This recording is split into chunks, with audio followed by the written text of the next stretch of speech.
दोस्तों नमस्कार। आप लोगों का पहला पेपर 27 फरवरी को है, हिंदी कक्षा 10वीं का। इसके लिए ये वीडियो बहुत ही ज़्यादा बेस्ट साबित होने वाला है।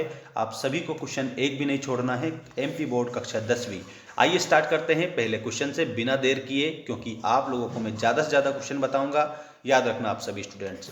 देखिए, रीतिकाल की रचनाओं का प्रधान विषय है। तो दोस्तों इसमें श्रृंगार वर्णन, रीतिकाल की रचना है जो है वो है इसका प्रधान विषय है।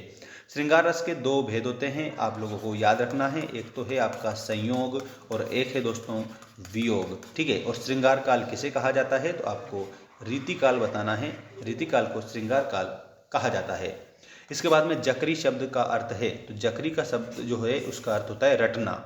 जुगुप्सा स्थायी भाव है, तो दोस्तों विभत्स रस जो है इसका स्थायी भाव होता है जुगुप्सा या घृणा, तो आपको विभत्स बताना है। अगला देखिएगा, स्वयं प्रकाश ने पत्रिका का संपादन किया था। तो दोस्तों स्वयं प्रकाश ने वसुधा नामक जो पत्रिका है उसका संपादन किया था, तो आपको इसमें वसुधा बताना है, इसमें विभत्स बताना है, इसमें रत्न बताना है, इसमें श्रृंगार वर्णन बताना है।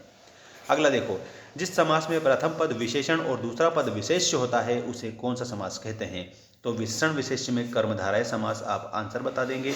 सभी प्यारे बच्चे कर्मधारय समास आंसर करेंगे। अगला देखो, देहाती दुनिया उपन्यास के लेखक हैं।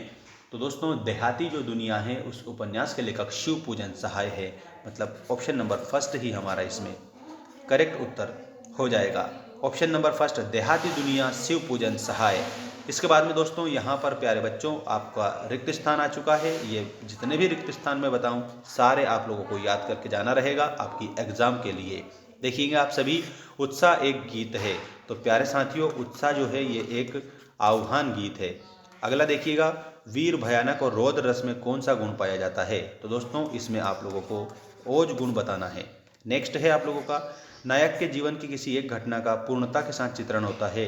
दोस्तों यहाँ पर खंडकाव्य आप उत्तर के रूप में बता देंगे सभी बच्चे।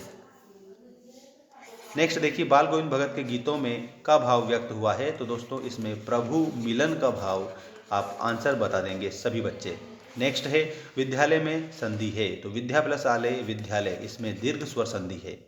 इसके बाद में लेपचा और, तो इसमें आपको लिखना है भूटिया। लेपचा और भूटिया सिक्किम की स्थानीय जनजातियां हैं। ऐसा आप सभी आंसर करेंगे और याद रखेंगे बढ़िया ढंग से। इसके बाद में देखिएगा आप सभी,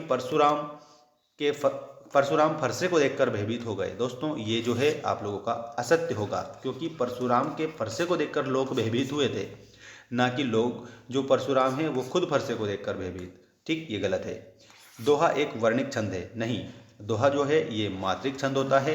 दोहा जो छंद है इसमें 24 मात्राएं होती है और ये अर्ध सममात्रिक छंद है। ये भी आप सभी को याद रखना रहेगा। सभी को करेक्ट आंसर के रूप में अर्ध सममात्रिक बताना है।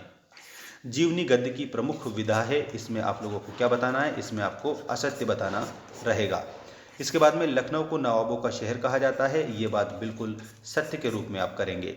माँ बैठ नहीं सकती में भाववाच्य है, तो इसमें भी आप असत्य करेंगे। माँ से बैठा नहीं जाता, ये भाववाच्य होगा। ठीक है। कृतिकार के लिए अनुभव की अपेक्षा अनुभूति गहरी चीज है, ये बात बिल्कुल सत्य आप आंसर में कर देंगे। ठीक है। अब दोस्तों अब मैं बता रहा हूँ आपका जो सही जोड़ी बनाइए वाला जो क्वेश्चन है वो ये रहा आपकी स्क्रीन के सामने। युग धारा, उसके बाद में उतान, मन्नू भंडारी, सुदामा चरित, शब्द शक्ति के भेद, 1 और 1 11। अब देखो 1 और 1 11 का मतलब होता है एकता में शक्ति। शब्द शक्ति के 3 भेद होते हैं, अभिधा, लक्षणा और व्यंजना।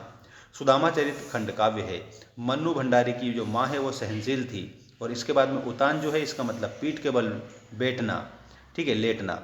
और युगधारा, युगधारा के आगे आपको नागार्जुन बताना रहेगा। और नागार्जुन को दोस्तों आधुनिक कबीर के नाम से भी जाना जाता है, तो आप सभी बच्चों को आधुनिक कबीर के रूप में नागार्जुन को करना रहेगा और यही सही है। ठीक है। इसके बाद में दोस्तों आप लोग देख सकते हो, निम्नलिखित प्रश्नों के उत्तर एक वाक्य में लिखिए। ठीक है।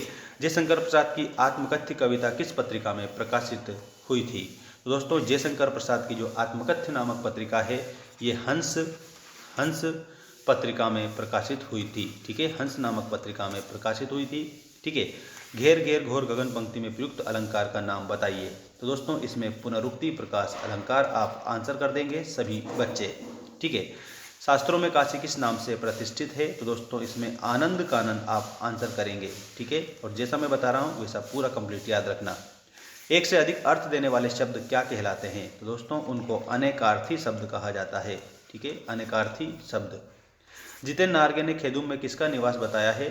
तो देवताओं का बताया है। तो आप इसमें लिखेंगे देवताओं का, देवी देवताओं का, ऐसा। लेखक अज्ञेय अपनी अभ्यंतर व्यवस्था को किस प्रकार पहचान पाता है? तो इसमें आप लोगों को लिखना है लिखकर पहचान पाता है। ये आपके जो क्वेश्चन थे ये मैंने बता दिए हैं, बाकी आपको नेक्स्ट वीडियो में देखने को मिलेंगे। धन्यवाद, जय हिंद, वंदे मातरम।